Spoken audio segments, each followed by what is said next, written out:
préfère 100 fois quelqu'un qui va prendre par exemple un Coca zéro à quelqu'un qui va prendre un Coca sucré, parce que dans un Coca sucré, vous avez environ 12 grammes de sucre pour 100 millilitres.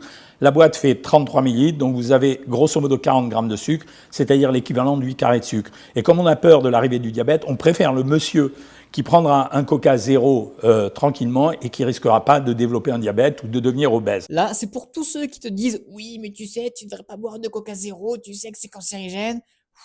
Allez, abonne-toi et je t'explique. L'aspartame, qui est un édulcorant, pourrait être cancérigène. Pourrait, au conditionnel.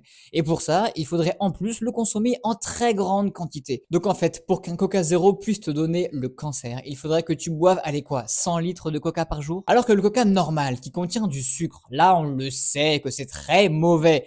Un seul Coca sucré, c'est déjà trop de sucre. Et ça, on le sait, ça va te rendre en mauvaise santé, ça va te rendre diabétique, problèmes cardiovasculaires, bref, tout plein de problèmes. Donc, quand il y a un apéro entre l'alcool, le Coca sucré ou le Coca zéro, le Coca zéro, c'est la meilleure option. Donc, au prochain repas de famille où tu as cette tante qui ne comprend rien et qui te sort ça, eh bien, tu lui montreras cette vidéo.